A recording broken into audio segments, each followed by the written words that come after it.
the love started there. And when I got married and moved to North America, I actually learned most of my cooking or creative cooking watching Food Network.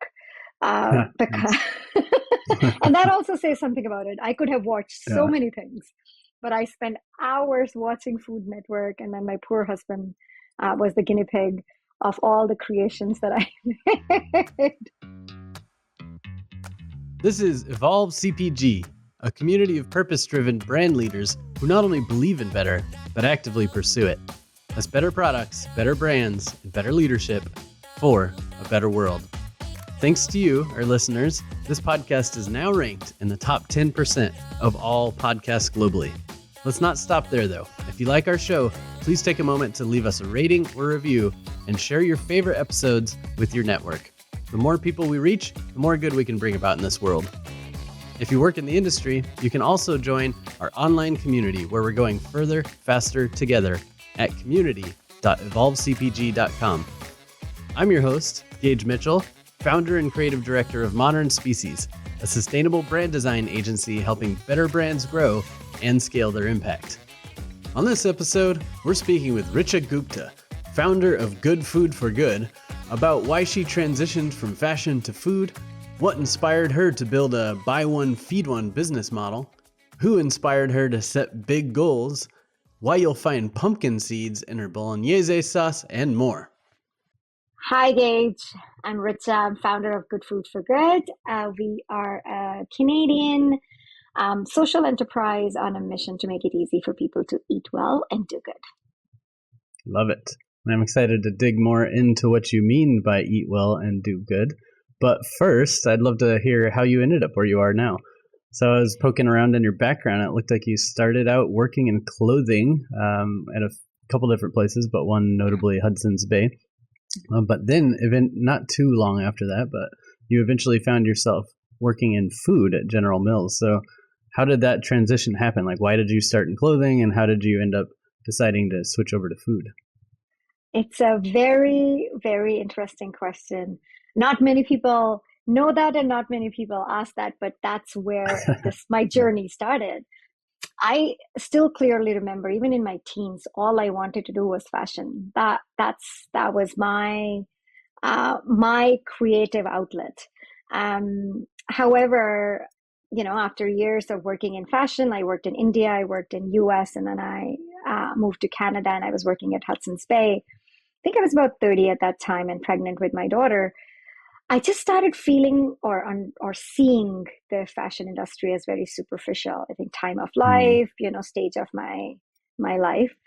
I started questioning: is this my life going to be? Fighting over buttons and threads, and the color of thread does not match the button or the shirt, or and just wanted to do something more meaningful. So I decided, as I was an immigrant to Canada, and it's actually very difficult when you are an immigrant to switch industries. So I decided to do my MBA. I went to business school, did my MBA, actually while I was partly pregnant, partly during my maternity leave. I finished my MBA from Schulich, and joined General Mills in marketing. And the way I explain myself, that I'm not fighting for button and thread, I'm fighting for food, and everyone needs food. So that was my progression from fashion to food. Hello, impact-driven professionals. On April 27th, we're co-hosting an Impact-Driven Community Day, a virtual event with programming that covers mindset, heart set, visioning, strategy, marketing, branding, and collaboration. It's from 8 a.m. to 4 p.m. Pacific, and the best part is, it's all free. Plus, you'll get to network with fellow impact-driven leaders. Just visit impact-driven.com for more information and to RSVP. And now back to the interview. So was it in the MBA program, or maybe even before going into the MBA program, that you decided food was a better place for you to put your superpowers towards? So in the MBA program, I was actually thinking, I went into MBA thinking I'll join a nonprofit. And then I started learning a lot more about nonprofits. And that model was somehow not fitting to me, that every time you want to do good and you have to just go keep asking money. Like I felt somewhere in my heart, it didn't feel sustainable, just the way the nonprofits were being run. And while I was there, of course, like MBA schools are all about either finance, consulting, or marketing, right? So marketing was the other option that felt, something that I could relate to. It was about human psychology, like something about marketing that spoke to me more so than the finance and the consulting side of business. So I did interview for internship at General Mills, went there, loved the people I was working with, and convinced myself that food is my path instead of nonprofit is my path.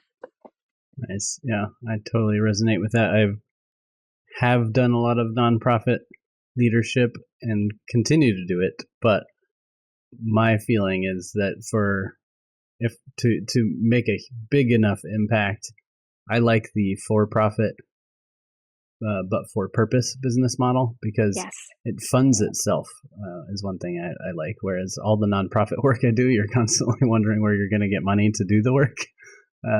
Granted, there are hybrid models where nonprofits have services that pay for things, so they don't have to beg for money all the time. But what I love about for-profit, for good businesses, especially if it's a product, is like the product can have a purpose, your business can have a purpose, and you can put your money towards that purpose and other good purposes too. So it's just kind of self-fulfilling and self-fueling kind of process of impact, which I love. Exactly. You nailed it. I know your passion for food kind of started earlier on in your life. You said you grew up in a household where you always got delicious home cooked and I think healthy meals. So was that part of the appeal as well? As it just felt like not only a way to make an impact and purpose, but it just felt like home to some degree? I would say that. And I think, to be honest, I think every human being is in food industry in a way, right? Like whether we consume, what we like, what we don't like, dictates what happens in the industry. Food is so much part of our every day. And I was so lucky. I grew up in a household where my mother loved to cook. I grew up in India, so my mother really enjoyed cooking. And even though at that time I didn't see cooking as a creative outlet, I saw it more as, I was the rebellious child. I'm a girl and I shouldn't be asked to cook. Why am I cooking? That's who I was, right? Yeah. Though my mom was pretty strict, she made sure that I learned how to cook. And I enjoyed doing that, even during my high school years and university years, every time. So once a week, I was supposed to cook. We had 3 siblings. Everybody cooked once a week. So once a week, I was supposed to cook, and I would either make my favorite dish, or I would, and that time there was no internet, by the way, or I would go to the library or a magazine and get a new recipe, and I'll create that recipe. So I did see it as, if I'm doing it, I want to do it creatively.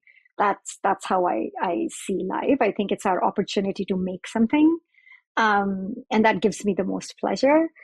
So the love started there. And when I got married and moved to North America, I actually learned most of my cooking or creative cooking watching Food Network. Because and that also says something about it. I could have watched so many things, but I spent hours watching Food Network, and then my poor husband was the guinea pig of all the creations that I made. That's funny. that I used to make, and yes, I think all of that combined, and then what I went through at General Mills or what I felt, and it feels like every little thing that happened in my life somehow was meant to create good food for good where I'm today.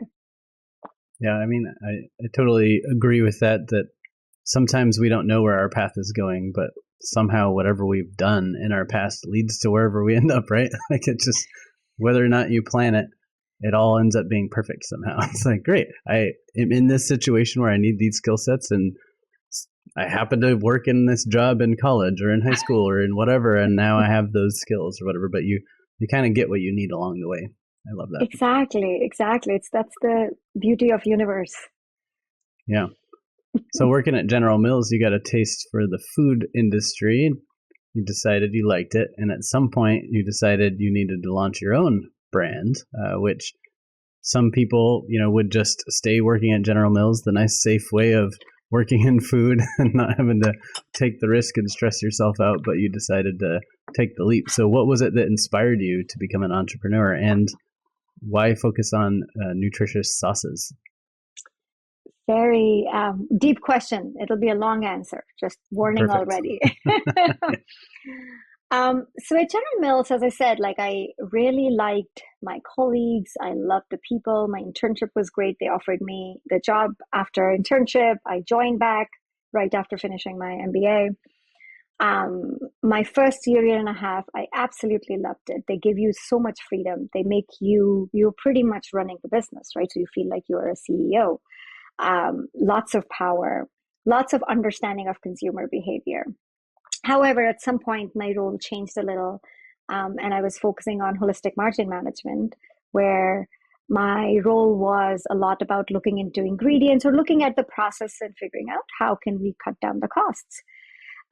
During that time, also, my daughter was getting old enough where she was eating real food, and I had to cook that real food after after reaching back home at whatever wee hours. Yeah. um, and I started questioning, right? Like what was going in these shortcuts that I would buy for my daughter, or even the products that General Mills was making. I would ask questions on why do we have these ingredients, and then I'll do research. What does that ingredient do? So I guess as an industry insider, I uncovered things that didn't make me Interesting. um, that didn't make me feel that good about doing what I was doing, because especially because like I left an industry thinking I wanted to do something meaningful. I spent multiple years doing my master's, working for first preparing for my MBA, doing my MBA, going there, and now I felt like I was back in the situation where I was not on the good side of things. There was this innate need of I want to do something meaningful, something that does good.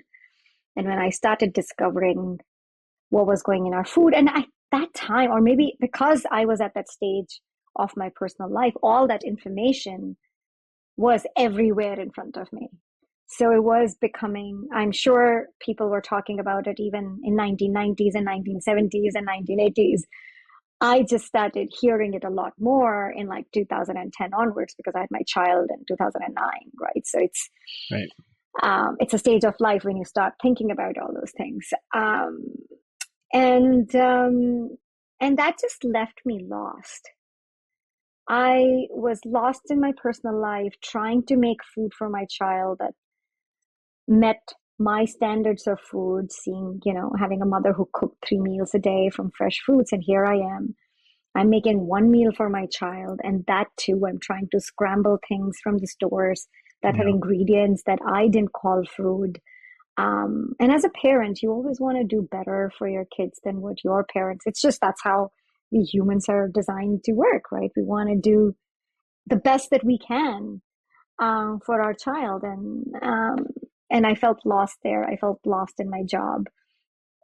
So when this idea came to me about you know making something, maybe perhaps I can make something that fills this gap, that makes a difference in lives of people like me, like mothers struggling to make delicious food for their kids that is, nutritious, yet I think nutrition and delicious need to go hand in hand. It's food, end of the day. We enjoy it, we relish it. And also make a positive difference, right? So my soul at the end of the day feels good about doing what I'm doing. And during my MBA, I came across Tom's shoes, and I Yeah. absolutely fell in love with the model. I read his book, Start Something That Matters. So that always was at the back of my mind, that if I would ever do something, it would have that model. Um, so it was like, seriously, you were talking about, most people would stay in the job being in food industry. For me, because I was in such a dark space and this idea felt like falling in love, felt so good. It just felt like this is the bright, shiny light. And I am in in a dark dungeon right now that it'll take me through, right? So I don't, I don't think if I was not in the headspace that I was, I wouldn't have started this business. Right. Right. It was Again, you because always get what you need, like we were saying before, right? If you hadn't had the experiences you had, good or bad, you wouldn't be doing what you're doing now. exactly, exactly. So yeah, it felt like falling in love, and love is blind, and I jumped with both feet, and here I am. Nice. Love it.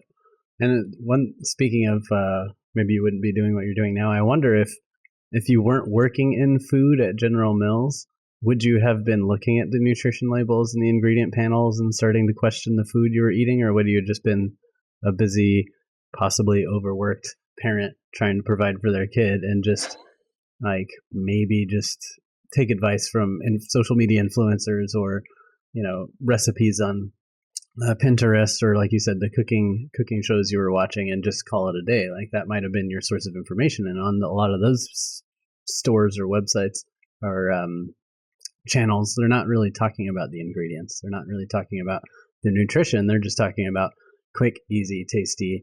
Maybe at the most you might get more plant based or something like that to provide for your family, like anything trend based, but they're probably not digging deep into nutrition and ingredients and sourcing or anything like that. I owe it to General Mills. I seriously today, wherever I am today, I owe it to everything that happened in my life. Because it's quite possible. I worked in fashion, right? I worked in a super, super superficial industry, where it was, I would have just eaten bougie food. I wouldn't have cared what was going into that food, and probably fed my child the same thing. And maybe I would have bought organic, or again, the buzzwords, all natural, or, take this and get help with this. Yeah. Perhaps I would have been that mother. Um, but yeah, it's, as we say, every step you take is taking you somewhere. You just don't know right now where. Yeah, love that. And it's also not, when I'm thinking about it too, your daughter. If you didn't have a daughter, you might not have been thinking about, crap, I need to cook something quick and nutritious, and reminding yourself of your upbringing with home cooked meals, and then starting to want to take care of or be more concerned about what you're putting in your daughter's body to give her a bright future, right? And I think a lot of founders or a lot of founder-led businesses start from kids, from having kids, from wanting to take care of those kids, whether it's food or clothing or environmental stuff or whatever else it is.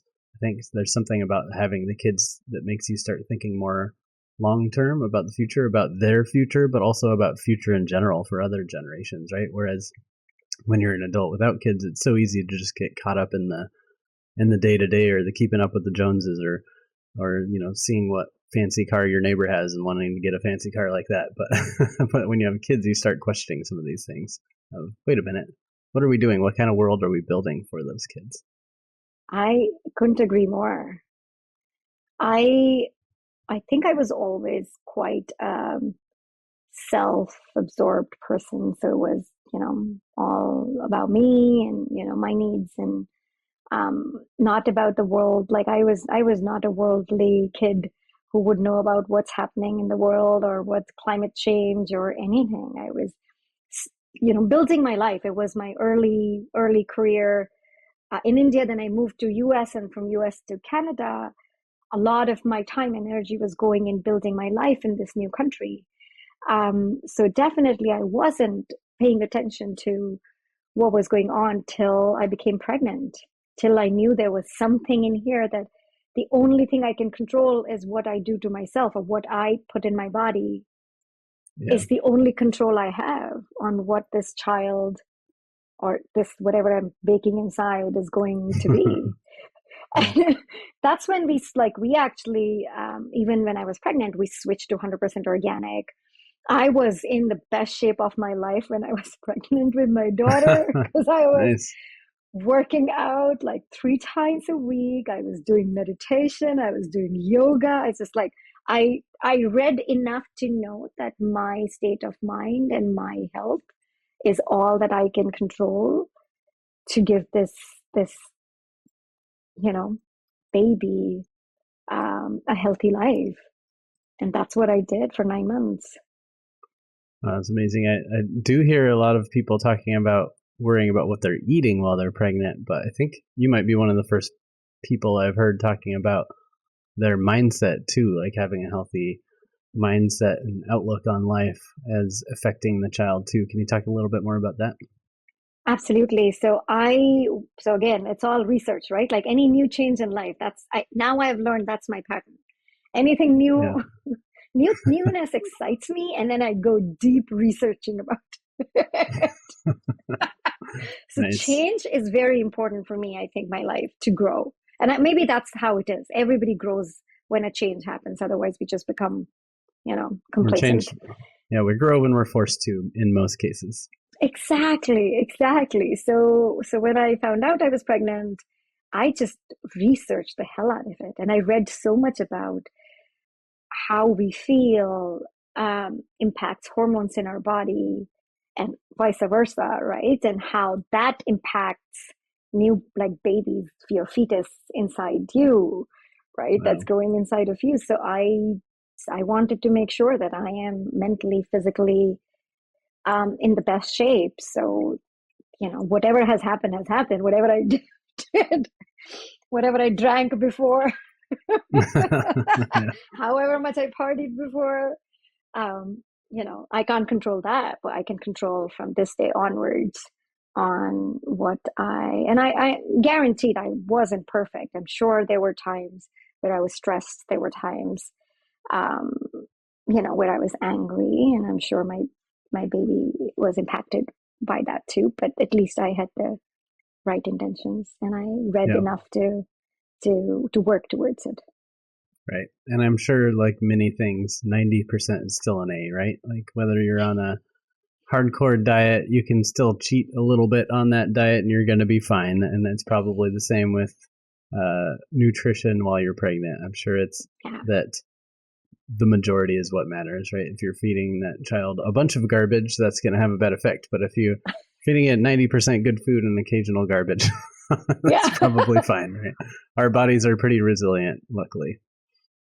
You know what? I saw the difference. Like, when she was young, in kindergarten, usually kids are always falling sick.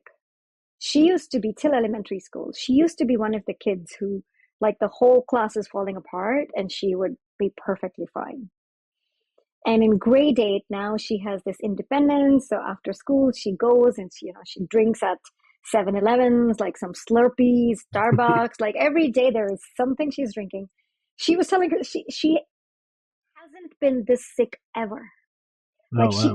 she's catching every cold, every bug that's around. She's gotten it and she's fallen sick. And I was telling her, I'm like, do you see the difference in your diet today versus when I was controlling what was going in your body? Nothing else has changed. Yeah, Nothing else has changed. The only thing that that's has changed amazing. is now you have freedom. So you are exercising your freedom, which is fine. Eventually you will learn. And then, you'll remember that, hey, when I ate well, I wasn't this sick. I'm drinking sugar every day and look at me. Yeah, So yeah, this year has been tough on her, and she hates being sick because, this is not something that she's used to. I don't think you ever get used to being sick, but that's what she says. She's like, oh, I hate runny nose and this cough is not leaving me. yeah. That's another point I was going to touch on too is that the mindfulness and how you're feeling and how it affects your hormones and other things is also tied to food, right? Because there's a lot of, or I don't know about a lot, but I've seen some research at the very least noting that junk foods are causing depression and other kind of mental health states. So it's all connected. It's all, if Everything. you got to eat healthy to feel good and you got to feel good to be healthy and so on and so forth. So it's all about Yeah. taking care of your mind, your body, your soul, all those things. all at once, ideally. And, in Exactly. moderation. You don't have to go super hardcore, but I've personally found in my life just get the the basics of, a pretty good diet, move your body, drink lots of water, do some sort of mindfulness kind of process, and you're good. Like, you don't have to go overboard. Even if it I just takes you an hour a day total or something like that to do all the things, like, you'll feel much better the rest of the day, the rest of the week, and so on. I couldn't agree more with everything you said. Like there's only one body we are born with. There is no replacement body, replacement parts you can get. But this is all that we have, and I would say in last 30, 40 years, we have used this body like a machine. Like it's become like that's how the world has become, right? We are using it to make more money, and then we have no time to relax, to give this body what it needs to, even if we're in our cars, right? We buy an expensive car, we give them premium fuel, and then we take it for servicing and we take care of them. But our bodies, we've just treated them so badly, not realizing it's our doing. Our what we put in our body is what's controlling our mind, and what we consume through our mind is what's controlling our body. Completely on that path. And you're right, it's simple. Drink a lot of water, eat clean food, food the way food was meant to be, eat less, don't eat too much, right? And move your body and nothing else. You really don't need much. And your mental space, your head space would be in a much better space than anything else. And once that's cleared, then everything else becomes focus. I was in this 10-day meditation retreat. It's a silent meditation retreat. Um, Not too long ago, actually, end of March. Um, and the food, they only feed you twice a day, pretty much 6:30 in the morning, and then they control all the food you eat. Your silence. They're controlling what you're consuming mentally and physically, and then you meditate for like 6 to 8 hours a day, and where you are trying to tell your brain that it's just a thought, don't Yeah. it's just a thought, just let it go. And I I thought I would miss talking. I thought I would miss, because you're so used to, when you are in this world, right? Everything. I missed nothing. It was so, like, there was a relief, a different kind of, it's just so hard to explain. I didn't feel Like a agitated. silence, a Yeah, or yeah, silencing of the exactly. mind and all the other things trying to bombard you every day, like your to-do list or advertisements or your schedule or other people asking you to do stuff or whatever. With that silence and simple focus on just your mind and your body, I think there's a piece to that. Yeah, so peaceful. It's like, hey, I could live like a monk. That's like life of a monk. Yeah. it was really good. Yeah, that makes sense. So you were also talking about you decided to switch to organic while you were pregnant. Your company focuses on organic, no sugar added, and vegan. So I now know where the organic desire came from, because that's your own personal value that you found. What about the no sugar and vegan? Where did those attributes come in? Why are those so important for your company? So no sugar also started, as with Ria, with my daughter. It's so funny. She calls herself, she's the inspiration behind my business. I guess she is. Um, Again, I read about, and we actually didn't give Ria any sugar till she started going to kindergarten. So all she had was Wow. fruits as sugar. And the first time somebody in kindergarten gave her a lollipop, she came home, or she brought it home, and then she ate it, and she asked me to clean her tongue, because that's the because that's the first time she felt. Now she's a whole different person, but she's a sugar monster at this point. But I can't control at this age. You have to let them do what they're doing, and eventually Yeah. they come back. um but that did, I saw a difference. Like, I don't have any recollection of her throwing a temper tantrum ever. As I said, like sickness, like she was a healthy, like everyone around her falling sick, and this kid was healthy and hearty. So I totally believed in, and my mom used to make fun of me because as a kid I ate a lot of sugar. The only thing sometimes I would eat was sugar and bread, sugar, butter, and bread. That's what I Oh would yeah, eat. which is So delicious, exactly, right? But I wasn't a healthy kid. I did fall sick a lot. but And yeah, and I remember in India when I was growing up, every day I would get a headache. My skin was in a bad state, lots of things, but you don't realize that it's your food that's doing it to you, even though it was all clean food, but it's still the amount of sugar I was eating. And not yeah, in eating enough vegetables that was really it probably impacting contributes to my it. health. Yeah, Exactly, exactly. So yeah, so I was that, and I was always a vegetarian.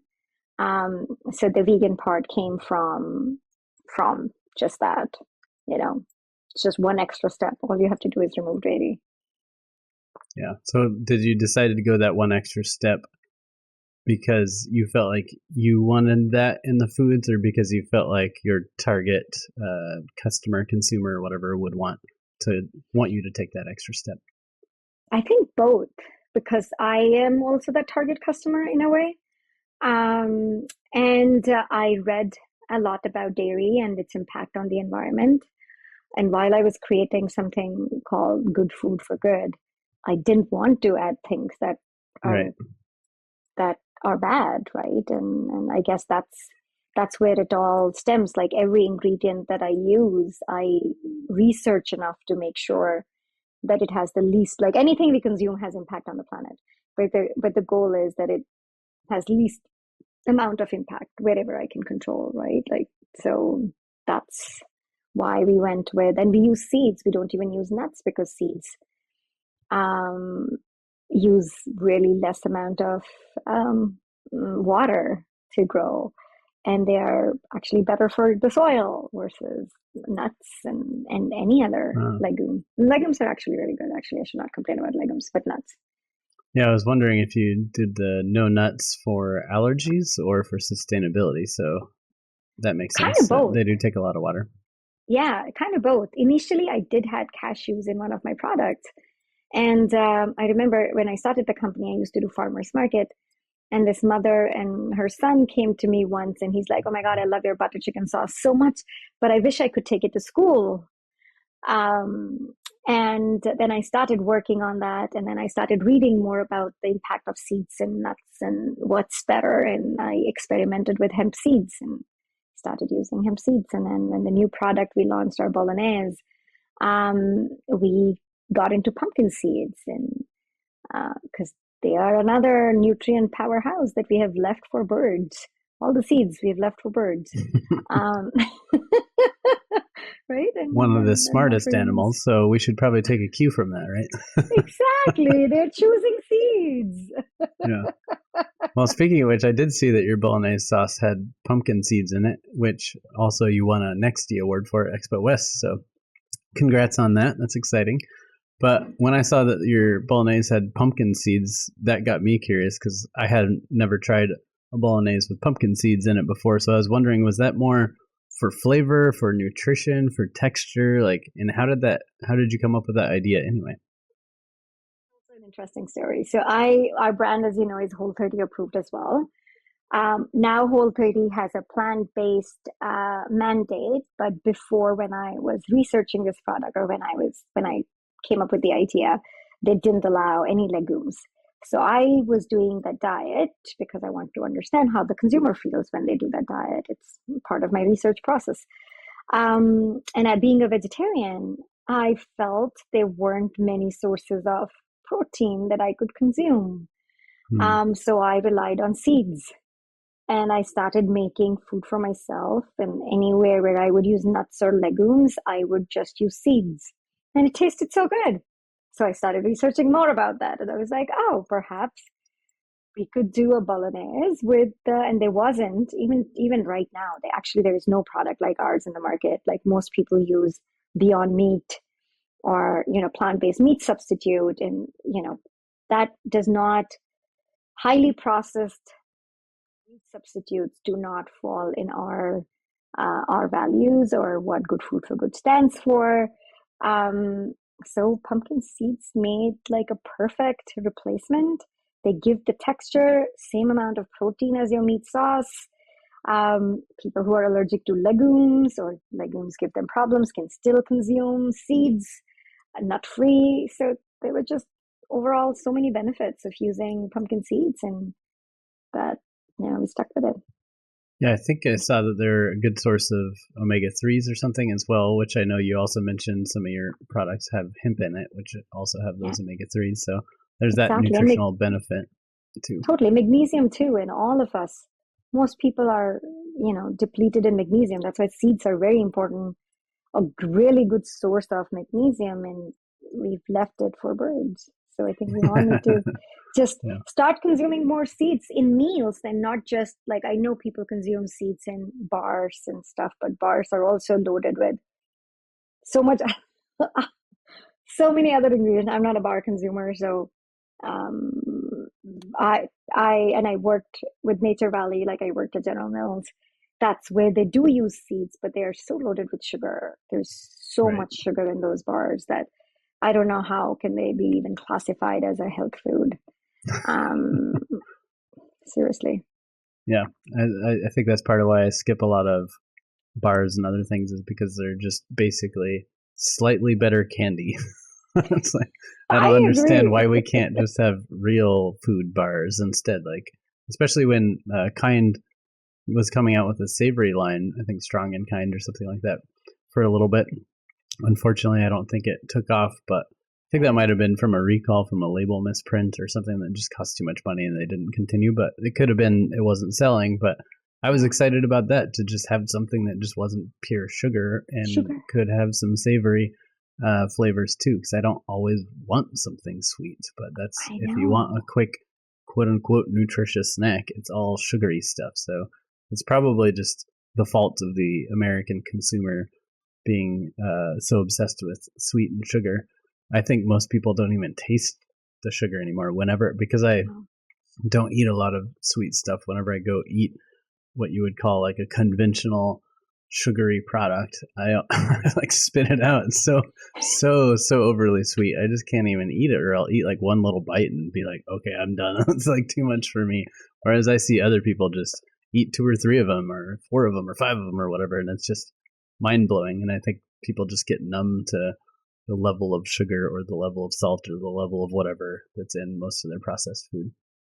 That's exactly what it is, right? Our body, our taste buds get used to what we consume. Once you stop Yeah. consuming, like what you feel, I felt the same when I left sugar. I used to have my coffee with sugar, and when I was pregnant with Ria and tried to um, get rid of coffee, and it gave me migraine. Later I realized, but then I was off sugar and off coffee. Later I realized when I got back into coffee and left coffee, it didn't give me migraines. That was sugar withdrawal and not caffeine Oh, withdrawal that was interesting. giving me headaches. Um, and that's what happens. Our body, and sugar is one thing, you start eating, you just want to keep eating. That's the dopamine that it produces in our brain is very Yeah. addictive. Yeah, I feel thankful that I somehow didn't get that much of that gene or whatever with sugar because even when I was a kid, I quit drinking soda at a very young age because I found it kind of disgusting, to be honest. It's just Good. Yeah, no, so, I haven't so had sweet soda and in a so long time. sugary. And I was obsessed with other things like V8 instead. Like, I just always liked vegetables Savory. and savory kind of stuff. I just wasn't super Good. drawn to sugar. I only became a somewhat sugar eater when I got with my ex-wife who is obsessed with sugar, and so she got me like eating more sugar then. And now my current girlfriend, she's also loves sugar, so we'll have like treats from a bake shop or a bakery or something like that every once in a while, and I'll I'll eat those, but I'll eat like a couple bites and then put it down, and she'll eat like three whole treats, and then like start eyeing mine, and I tell her, nope, I'm gonna eat the rest in a couple days or tomorrow or something like that. But yeah, it's always been one of those things that's I just naturally eat less of. So I'm thankful for that, because I can see how addicting it is for most other people. But that's really Exactly. interesting that you said your quote unquote caffeine addiction was actually more of a sugar addiction or withdrawal. So I'm going to have to ask, because I have friends who quit caffeine for those reasons. They feel like they're addicted because when they don't drink it, they get headaches. But I'm going to have to ask them now if they put sugar in their coffee, because that might be the cause instead. Yeah, totally. And coffee Interesting. too. Like I drink coffee, but very rarely. But I did see the difference when I left coffee for a long period of time and then I got back into coffee. I got jitters. And normally when you drink it, you wouldn't, right? Like my stomach would hurt Yeah. and I would get jitters, and then your body gets used to it and then you continue consuming. But if you leave it for a long time and then you accidentally, like, and I forgot to tell the person that made me a decaf. So I got, Whoops. by mistake, a caffeinated, and I was eating dinner and my hand was shaking. My burrito, like my hand was literally like, what's wrong with me? And they accidentally uh, put 4 shots of espresso in there for you. I guess, it wasn't a good feeling. Let's put it that way. Yeah. So you also mentioned a little bit early on that you got inspired by the Tom Shoes case study, which is famous for being one of the first kind of buy one, give one type models. And I know that you have a buy one, feed one model. And it's all kind of tied to what you describe as like wanting to bridge the gap between giving and consumption. So was that all inspired by Tom Shoes, or was there some other innate desire in you to kind of solve this uh, unchecked consumption that we have in our culture? I think it, all boils down to the time that I was working at Hudson's Bay, right? Like again, if I look back at there was definitely something. Um, and I look back, there was an incident even when I was in India that happened that left me questioning my choices. But anyways, I ignored it and I continued to work in the industry for a decade after, which opened my eyes to the dark side of consumption, of what people go through.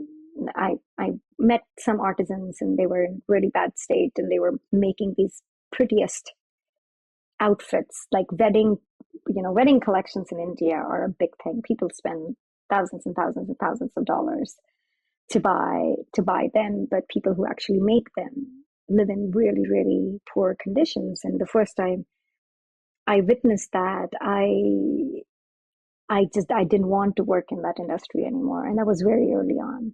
But that was the career that I chose. So I closed my eyes. I switched my lane a bit. Instead of design, I went into the business development. So I never had to see that again. I don't know if it was that part that stayed in my head, or, the part when I became a mother, that it came back, that saying that, okay, now you need to do something about it. There was some calling kept knocking at my door to figure out a way to do something more meaningful than doing something just for myself. Which is what, and there's nothing wrong in it. To take care of yourself and take care of your family is great. Uh, I couldn't find satisfaction in just doing that. Yeah. And that just drove me. That was just the path. And you get to try, once you have that feeling, those are the things that you get attracted towards too, right? So when Tom's Shoes, it didn't impact, not everybody in my class was so moved by Tom's model the Interesting. way Yeah. I was moved. So I think we always have something in it. It's just that, the little light, and then you see something and it sparks your interest more, and then it gets bigger, and then you attract that tribe, you know. So I was flowing like a river, and it took me, my river life showed me these different things, and I just kept taking what I felt I needed to take to feel Yeah. good about. That's interesting that you kind of point that out, because I was going to ask, do you feel like it was your exposure to seeing poor working conditions in India and this Tom Shoes and other things that you were just exposed to that triggered it? But to your point, plenty of other people are exposed to those kind of things and they don't change their life. They don't change their purchase habits. They don't go start a company.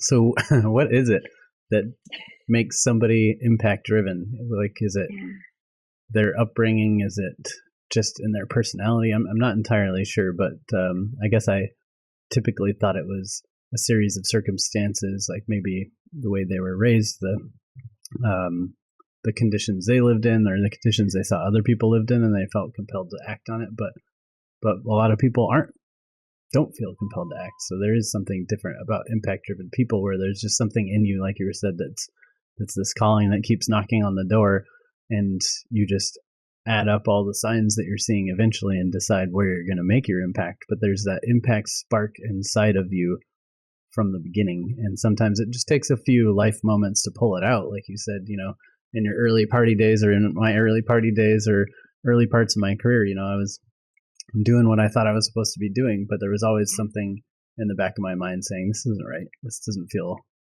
feel like me. This doesn't feel like my path. And it wasn't until I took a step back from the path that I thought I was supposed to be on to take a look at other alternatives that I found the path that I'm on now that feels like me, that feels like I'm, going towards that calling. So I don't know if other people just always have that in the back of their mind too, and they just don't act on it because they're so caught up in the noise of culture and day-to-day needs and obligations and shoulds and should nots and so on and so forth, or if there's just some people who have that calling and some people who don't.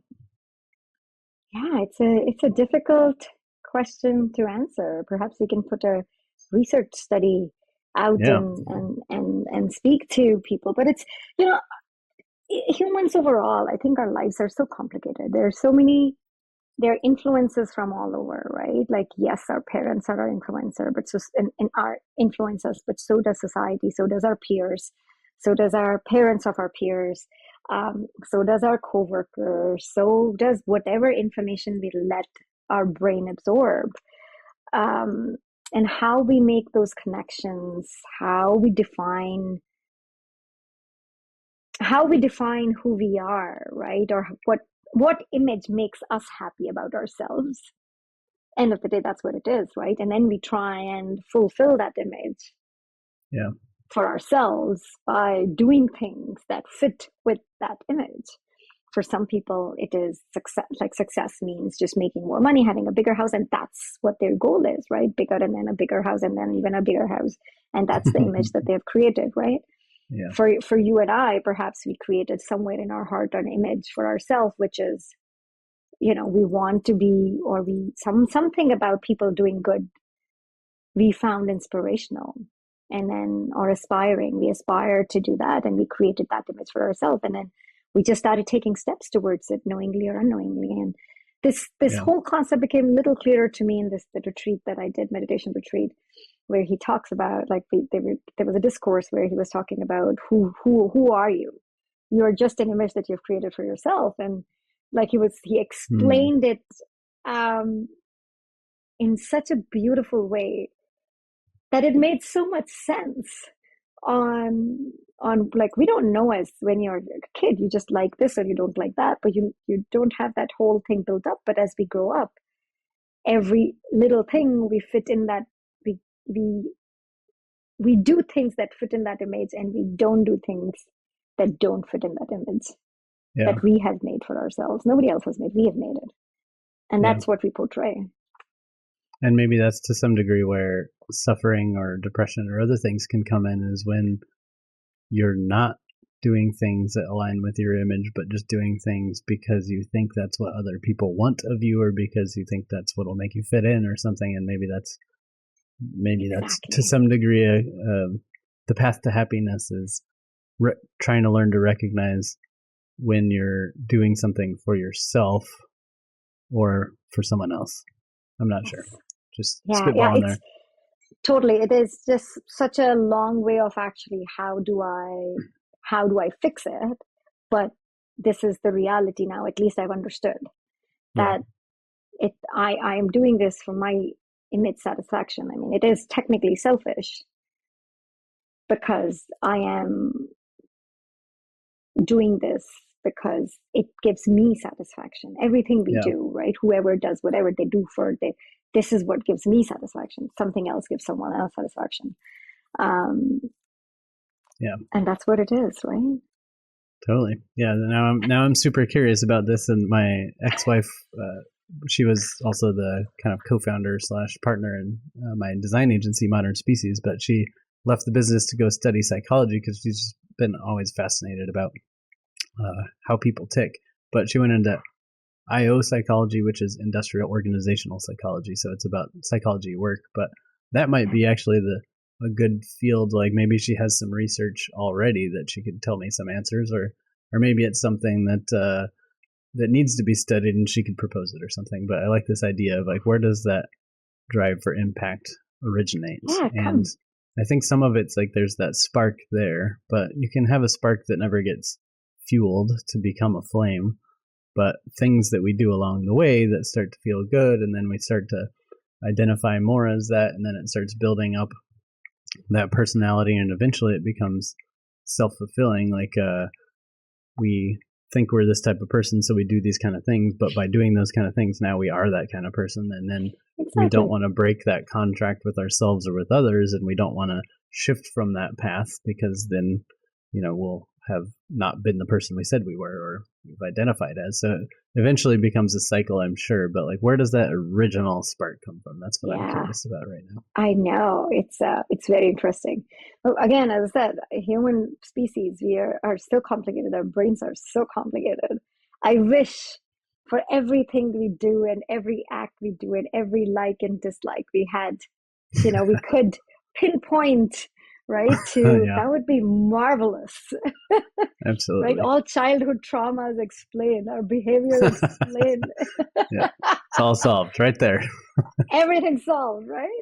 But yeah, Maybe it's we'll get but there someday. I feel like, the psychology field is still relatively new, all things considered, compared to like other industries or fields like physics, for example. yeah, So, I agree. and I feel like even in physics, we're still finding things out, right? So, so if you project the psychology field out a couple decades, centuries, millennia, or whatever, eventually, maybe we will have it figured out and we'll know exactly Maybe. how to train our brains or whatever to be who we are and to live our best life in a Totally. easier way and not get sucked into just dopamine drips that Yeah.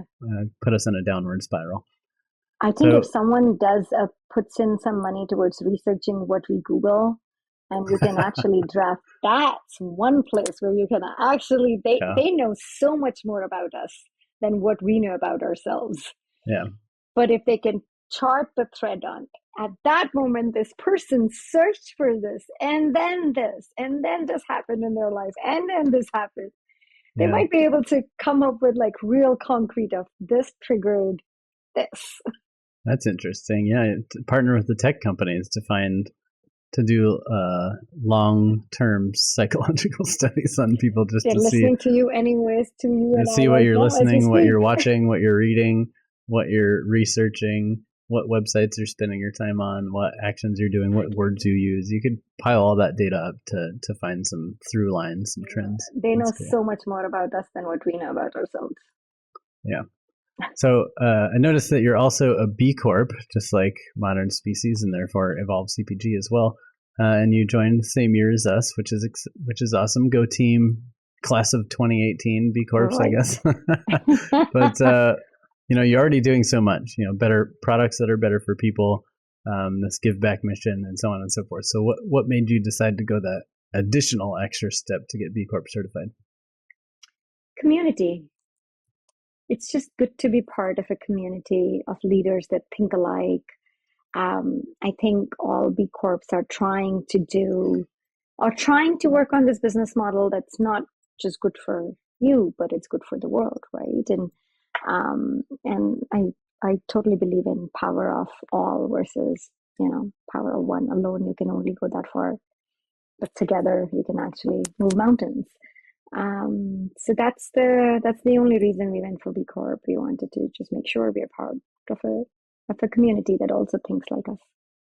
Love it. It's a big part of why I do it. I've just done my entire career community building stuff for exactly the same reason. It's nice to have a place where you belong, but it's also nice to create spaces for other people to feel like they belong. And it's nice to be able to put all those people together into one room, one online space, one whatever, and see what happens. Like just magic comes out of that. So that's why we often use the phrase further, faster, together to describe why we want to build this community like Evolve CPG, which is now transitioning into impact driven community because we've invited some other impact driven folks to like the more the merrier. Let's all get together and all kind of mix the pot, so to speak, and see what comes out of it. So I love that, and I agree. The B Corp community is a strong one, so it's a big part of why I like being part of it as well. I know we're running shorter on time. So I won't geek out too much more on B Corp at the moment, but I do want to know what's your proudest moment to date in your business journey? I would say when we hit the 1 million meals mark, when we donated, I'd like when I started the business, I that was one of the idea or a number that I threw out that I want to feed 1 million people. So so when we did the numbers and it came to 1 million meals, I would say that felt really good, right? Like I could have still been working at General Mills and still making probably more money than what I'm making right now. But I wouldn't have been able to feel this feeling that something I did helped someone else who I would never even know, or they would never even know me. That felt pretty good. That's really cool. So it started off as wanting to feed one person, your daughter, I guess yourself exactly. As well, maybe 2 or 3 people or something like that. But then it turned into feeding 1 million meals plus, more to come, which is amazing. Out of curiosity, I'm always wondering, like when people set these big goals of like, I want to do, help 1,000 companies or feed 1 million people or, teach 1 billion classes or I don't know, whatever it is. When you set that number, did it feel feasible at the time, or were you setting that because it seemed like this giant number that would take you 10, 20 years of being in business to fulfill that number? There's a story behind that too. So when I started the company, I was telling you I used to do farmers market, and I used to tell people, and I was not doing this for money. I was. This was just like I said, I fell in love, and I really just wanted to do something good. That was the sole reason. And I during early days, I was one of our bedrooms in our house. We were doing Airbnb to make some extra cash because I was not really making any money. And this gentleman, I think he was one of our first guests. He came and stayed with us. He's from New Zealand, and I live in Canada, very far. He came and he was attending some conference or whatever, but he and I got talking, and he started telling me, he's like, trying to understand why do I have such a negative connotation with money? Like, why negative relationship with money, right? Like, it's okay. You make money. When you make more money, you can help more people. Why do you always keep saying that, you're not doing this for money? But money would give you the means to make it happy. So he actually inspired me to put a goal and put a number out in the universe. He's like, doesn't matter how many years, just put a number. And I'm telling you, when you go there, when you reach that, that'll make you so much happier than not having any goal or, trying to see the goal is all about money. That's how I put everything that competition or capitalism was bad, money was bad. Like that's the mental state that I was in when I started the company. So thanks to James, that I did put that number out there, and I don't think I would have done it if I was not, him guiding me. Yeah, I love that, especially because I feel like I have similar battles of, not doing this for money, and I, give away so much work and time and pay myself less than I pay my employees and do all this kind of stuff, because for me, it's about the impact, not the money, right? But that also leads to unhealthy mindsets where I could be making a lot more impact if I did focus more on money and growth. But for me, like money and growth have not seemed like the goals themselves. It's the impact you're trying to make with that. So one thing that my team members and consultants are advising me to do in a similar way is like, well, why don't you set some big goals around what that impact looks like, and then maybe that'll inspire me to like go get the money to make that impact, right? So that's exactly. Cool. So to wrap up, then, what advice would you give other aspiring entrepreneurs? I always tell people, go do it. Take the first step. It will guide you to the next step. Like, don't if this is something you want to do. Entrepreneurship is what excites you. Don't reach your deathbed without taking the few steps. And sometimes you get into it and you realize it's not for you, and that's fine. That's a decision you take. Don't see it as failure or, when I started the company, I knew like food businesses fail, CPGs fail, all businesses, any business can fail. And I saw it as, this is my learning time, right? Like no matter what I do, when I get off this entrepreneurship path, or if the company doesn't work, I know I would have gained enough skills to contribute somewhere or the other. I'm not, just wasting my time. I would have still learned a lot, created some value that I could take to a different level. So I always tell entrepreneurs to take the first step. Just, do it. Just do it, Nike. Yeah, totally. I'm listening to the Nike memoir Shoe Dogs right now, so that's exactly where my mind was going to with the just do it. But I also love that attitude of don't overthink it. You don't have to have a whole plan or full certainty around what you're doing. You just have to know what the next step is and take that. That's it. It's just have an idea of which direction you're heading, take a step in that direction and see if that's the right direction. If not, turn around and go the other direction. It's just step by step is all it takes. And then to your point, if you get to a fork in the road and that's not the path you want to be on, but there's this other path, well, great. Everything you just did before this led you to that fork, and all the skills and knowledge and connections and everything you made on this previous path will help you on this next path that you're going to go on. So I like that kind of mindset of just dig in and start learning and see where you want to go, and then feel free to pivot along the way, because this stepping stone just might be the learning you needed for something else in the future. And if you don't take it now, you won't have that skill set or that knowledge or that perspective that'll get you to where you need to be in the future. Totally. I mean, you sum it up so well. Exactly.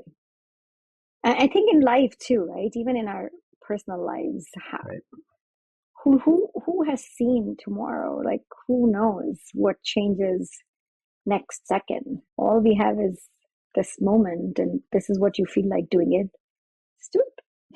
Yeah, love it. That's a great place to wrap up. So I just want to say thanks for being who you are and having that impact-driven spark and doing something about it, just getting up and taking those next steps, and for going the extra mile in so many ways with your business to make better products, run your business in a better way, and give back to the community. And I'm sure many more things to come. And big congrats on that 1 million meals marker.